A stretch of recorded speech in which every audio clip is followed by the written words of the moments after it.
Bleak House by Charles Dickens, Chapter 27, More Old Soldiers Than One.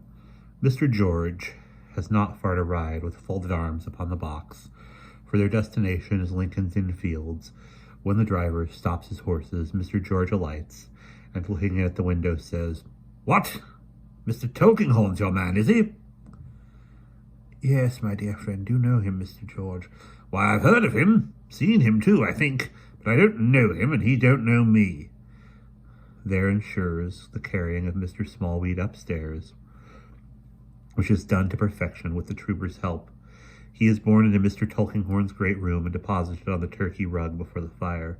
Mr. Tulkinghorn is not within at the present moment, but will be back directly.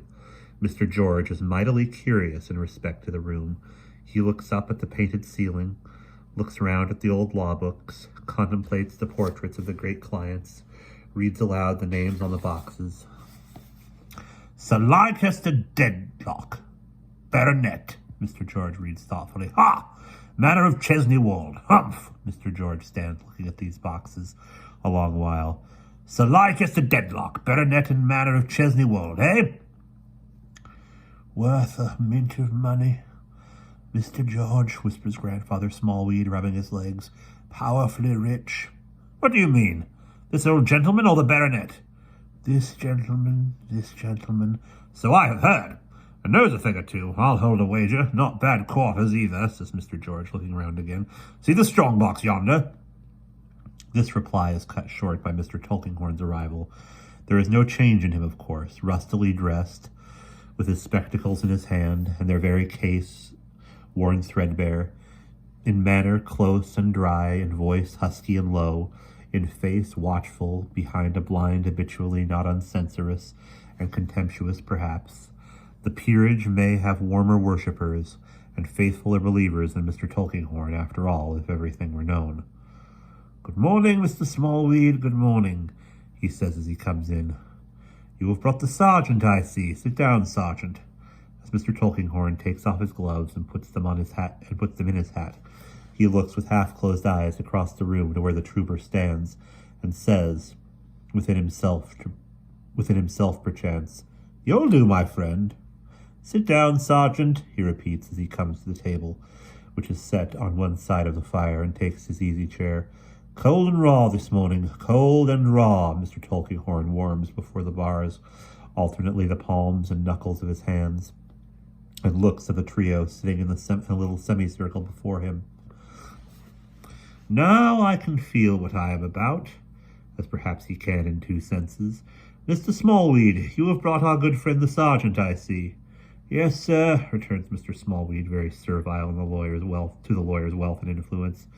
"And what does the sergeant say about this business?" "Mr. George," says Grandfather Smallweed, with a tremulous wave of a shriveled hand, "this is the gentleman, sir." Mr. George salutes the gentleman, otherwise sits bolt upright and profoundly silent, very forward in his chair, as if the full complement of regulation appendages for a field day hung about him. Mr. Tulkinghorn proceeds. "Well, George, I believe your name is George?" "It is so, sir." "What do you say, George?" "I ask your pardon, sir," returns the trooper, "but I should wish to know what you say." "Do you mean in point of reward?" "I mean in point of everything, sir." "I suppose, sergeant," Mr. Tulkinghorn resumes, "that Mr. Smallweed might have sufficiently explained the matter. It lies in the smallest compass, however. You served under Captain Hardin at one time, and were his attendant in illness, and rendered him many little services, and were rather in his confidence, I am told. That is so, is it not?" "Yes, sir, that is so," says Mr. George with military brevity. "Therefore, you may happen to have in your possession something, anything, no matter what, accounts, instructions, orders, a letter, anything, in Captain Hardin's writing.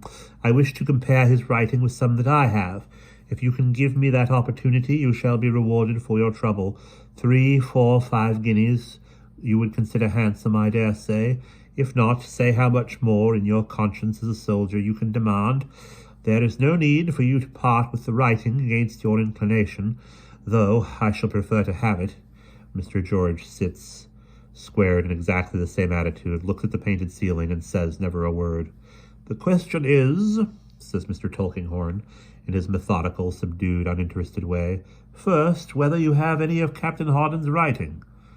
"First, whether I have any of Captain Hawdon's writing, sir," returns Mr. George. "Second, what will satisfy you for the trouble of producing it." "Secondly, what will satisfy me for the trouble of producing it, sir," repeats Mr. George. "Thirdly, you can judge for yourself whether it is at all like that," says Mr. Tulkinghorn, suddenly handing him some sheets of written paper tied together. "Whether is it all like that, sir? It is at all like that, sir. Just so," repeats Mr. George. All three repetitions Mr. George pronounces in a mechanical manner, looking straight at Mr. Tulkinghorn, nor does he so much as glance at the affidavit in Jarndyce and Jarndyce that has been given to him for his inspection, but continues to look at the lawyer with an air of troubled meditation. "Well," says Mr. Tulkinghorn, "what do you say?" "Well, sir," replies Mr. George, rising erect and looking immense, "I would rather, if you'll excuse me, have nothing to do with this." Mr. Tulkinghorn outwardly, quite undisturbed, demands, "Why not?" "Why, sir," returns the trooper, "except on military compulsion, I am not a man of business. Among civilians, I am what they call in Scotland a ne'er-do-well. I have no head for papers, sir. I can stand any fire better than a fire of cross-questions. I mentioned to Mr. Smallweed only an hour or so ago that when I come into things of this kind, I feel as if I was being smothered. And that is my sensation," says Mr. George, looking round upon the company, "at the present moment." With that, he takes 3 strides forward to replace the papers on the lawyer's table, and 3 strides backwards to resume his former station, where he stands with his hands behind him, as if to prevent himself from accepting any other document whatever. "I do assure you, sir," says Mr. George, "not to say it offensively, that between you and Mr. Smallweed here, I really am being smothered 50 times over. I really am, sir. I am not a match for you gentlemen. Will you allow me to ask you why you want to see the captain's hand in the case, that I could find any specimen of it?" Mr. Tulkinghorn quietly shakes his head. "No, if you were a man of business, Sergeant, you would not need to be informed that there are confidential reasons, very harmless in themselves, for many such wants in the profession to which I belong. But if you are afraid of doing any injury to Captain Hawdon, you may set your mind at rest about that." "Aye, he is dead, sir." "Is he?" Mr. Tulkinghorn quietly sits down to write. "Well, sir," says the trooper, looking into his hat after another disconcerted pause, "I am sorry not to have given you more satisfaction. If it would be any satisfaction to anyone that I should be confirmed in my judgment that I would rather have nothing to do with this by a friend of mine who has a better head for business than I have, and who is an old soldier, I am willing to consult with him. I really am so completely smothered myself at present," says Mr. George, passing his hand hopelessly across his brow, "that I don't know what it might be a satisfaction to me. That I don't know but what it might be a satisfaction to me." Mr. Smallweed, hearing that this authority is an old soldier, so strongly inculcates the expediency of the troopers taking counsel with him, and particularly informing him of its being a question of 5 guineas or more, that Mr. George engages to go and see him. Mr. Tulkinghorn says nothing either way. I'll consult my friend then, by your leave, sir," says the trooper, "and I'll take the liberty of looking in again with the final answer in the course of a day. Mr. Smallweed, if you wish to be carried downstairs—" "In a moment, my dear friend, in a moment. Will you first let me speak half a word with this gentleman in private?" "Certainly, sir. Don't hurry yourself on my account." The trooper retires to a distant part of the room and resumes his curious inspection of the boxes, strong and otherwise. "If I wasn't as weak as a brimstone baby, sir," whispers Grandfather Smallweed, drawing the lawyer down to his level by the lapel of his coat, "I'd tear that writing away from him. He's got it buttoned in his breast. I saw him put it there." "Violence will not do for me, my friend," says Mr. Tulkinghorn, then remarks coolly, No, I know, sir, but it's chafing and galling. It's worse than your smarting, chattering magpie of a grandmother." To the imperturbable Judy, who looks at the fire, "To know he has got what's wanted and won't give it up. Not to give it up. A vagabond. But never mind, sir, never mind. At the most, he has only his own way. For a little while, I have him periodically in a vice. I'll twist him, sir. I'll screw him, sir. If he won't do it with a good grace, I'll make him do it with a bad one, sir. Now, my dear Mr. George, says Grandfather Smallweed, I am ready for your kind assistance, my excellent friend. Mr. Tulkinghorn, with some shadowy sign of amusement manifesting itself through his self-possession, stands at the hearth rug with his back to the fire, watching the disappearance of Mr. Smallweed and acknowledging the trooper's parting salute with one slight nod. It is more difficult to get rid of the old gentleman, Mr. George finds, than to bear a hand in carrying him downstairs, for when he is replaced in his conveyance, he is so loquacious on the subject of the guineas, and retains such an affectionate hold of his button, that some degree of force is necessary on the trooper's part to effect a separation. It is accomplished at last, and he proceeds along in quest of his adviser. By the Cloistery Temple, and by Whitefriars, and by Blackfriars Bridge and Blackfriars Road, Mr. George sedately marches to a street of little shops lying somewhere in that ganglion of roads from Kent and Surrey, and streets from the bridges of London, to one of the little shops in this street, which is a musician's shop, having a few fiddles in the window, and some pan-pipes and a tambourine in a triangle. Mr. George directs his massive tread, and, halting at a few paces from it as he sees a soldierly-looking woman, with her outer skirts tucked up, come forth with a small wooden tub, and in that tub commence a whisking and a splashing. On the margin of the pavement, Mr. George says to himself, "She's as usual washing greens. I never saw her except upon a baggage wagon, when she wasn't washing greens." The subject of this reflection is at all events so occupying in washing greens at present that she remains unsuspicious of Mr. George's approach until, lifting herself and her tub together, she finds him standing near her. Her reception of him is not flattering. "George, I never see you, but I wish I was 100 miles away." The trooper, without remarking on this welcome, follows into the musical instrument shop, where the lady places her tub of greens upon the counter, and having shaken hands with him, rests her arms upon it. "I never," she says. "George, consider Matthew Bagnet safe a minute when you're near him. You are that restless and that roving." "Yes, I know I am, Mrs. Bagnet, I know I am." "You know you are," says Mrs. Bagnet. "What's the use of that? Why are you?" "The nature of the animal, I suppose," returns the trooper good-humouredly. "Ah," cries Mrs. Bagnet, somewhat shrilly, "but what satisfaction will the nature of the animal be to me when the animal shall have tempted my Mat away from the musical business to New Zealand or Australia?"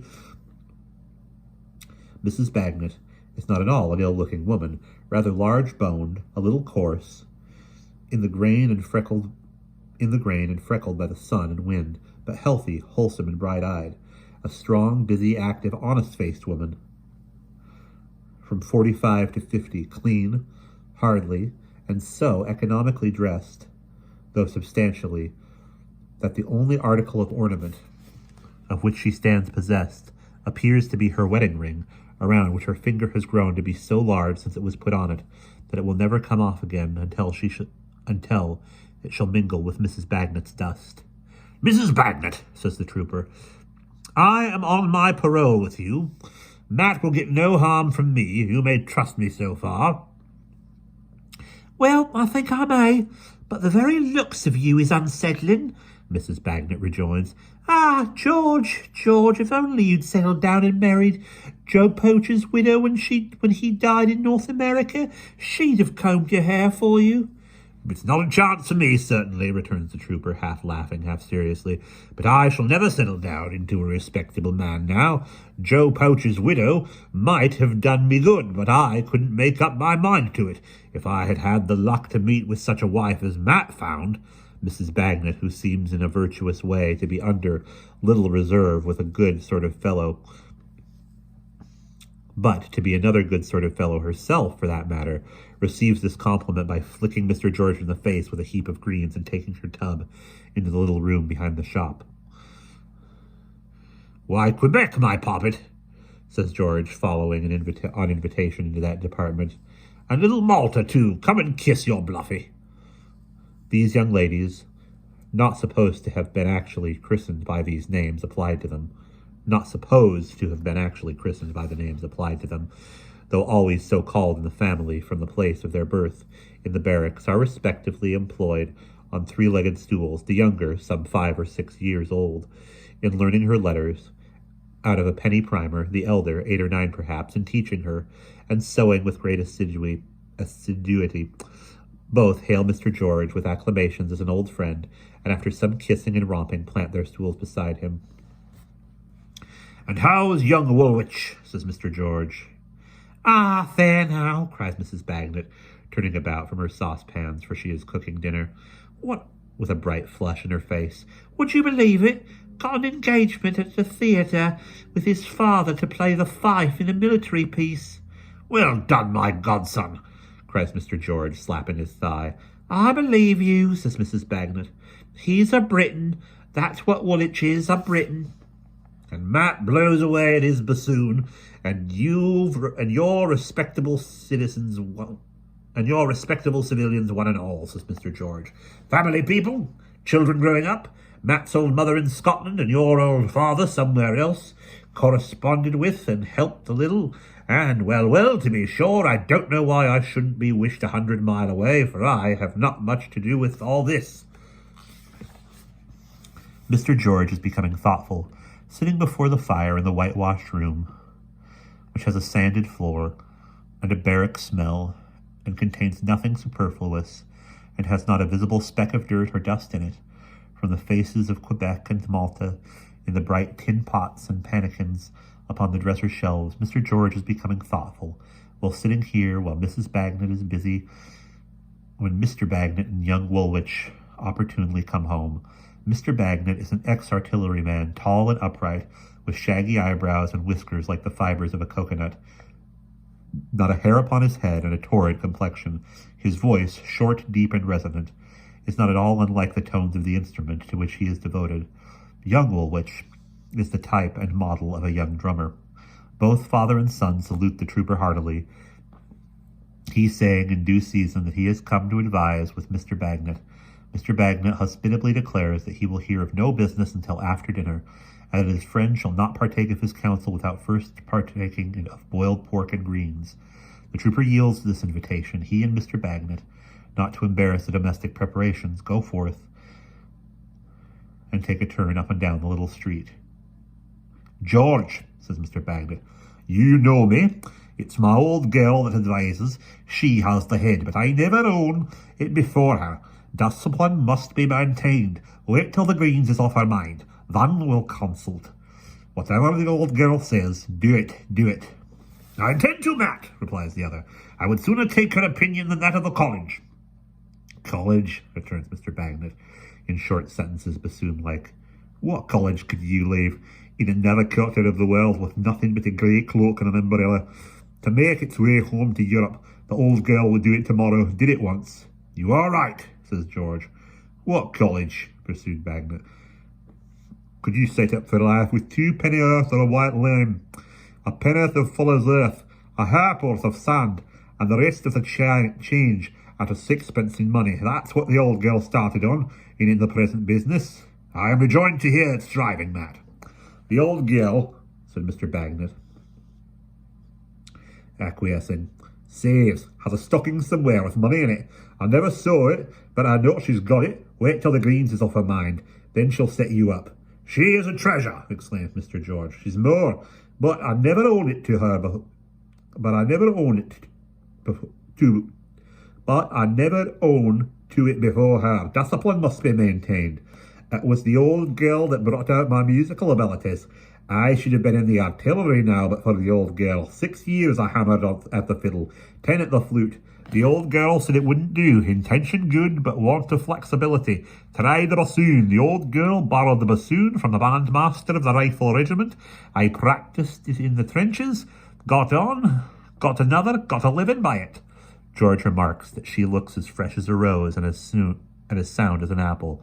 "The old gal," says Mr. Bagnet in reply, is a thoroughly fine woman. Consequently, she is like a thoroughly fine day, gets finer as she gets on. I never saw the old girl's equal, but I never own it before her. Discipline must be maintained. Proceeding to converse on indifferent matters, they walk up and down the little street, keeping step and time until summoned by Quebec and Malta to do justice to the pork and greens, over which Mrs. Bagnet, like a military chaplain, says a short grace. In the distribution of these comestibles, as in every other household duty, Mrs. Bagnet develops an exact system, sitting with every dish before her, allotting to every portion of pork its own portion of pot liquor, greens, potatoes, and even mustard, and serving it out complete, having likewise served out the beer from a can, and thus supplied the mess with all things necessary. Mrs. Bagnet proceeds to satisfy her own hunger, which is in a healthy state. The dinner done, Mrs. Bagnet, assisted by the younger branches, who polish their own cups and platters, knives and forks, makes all the dinner garnisher shine as brightly as before, and puts it all away, first sweeping the hearth, to the end that Mr. Bagnet and the visitor may be retarded in the smoking of their pipes.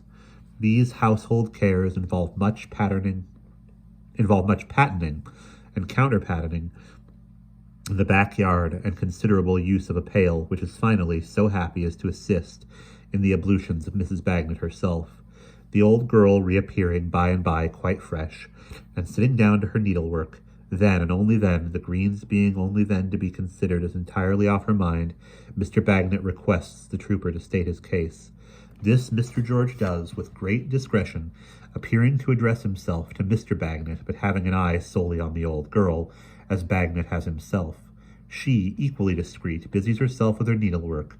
The case fully stated, Mr. Bagnet resorts to his standard artifice for the maintenance of discipline. "That's the whole of it, is it?" says he. "That's the whole of it. You act according to my opinion."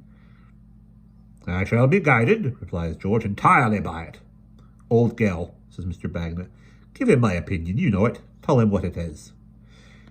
It is that he cannot have too little to do with people who are too deep for him, and cannot be too careful of interference with matters he does not understand, that the plain rule is to do nothing in the dark, to be a party to nothing underhanded or mysterious, and never to put his foot where he cannot see the ground.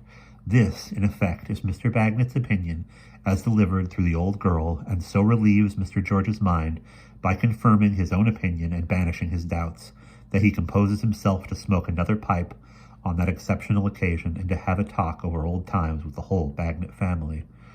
Through these means it comes to pass that Mr. George does not again rise to his full height in that parlour until the time is drawing on when the bassoon and the fife are expected by a British public at the theatre, and as it takes time even then for Mr. George in his domestic character of Bluffy to take leave of Quebec and Malta, and insinuate a sponsorial shilling into his pocket of his godson, with felicitations on his success in life. It is dark when Mr. George again turns his face toward Lincoln's Inn Fields.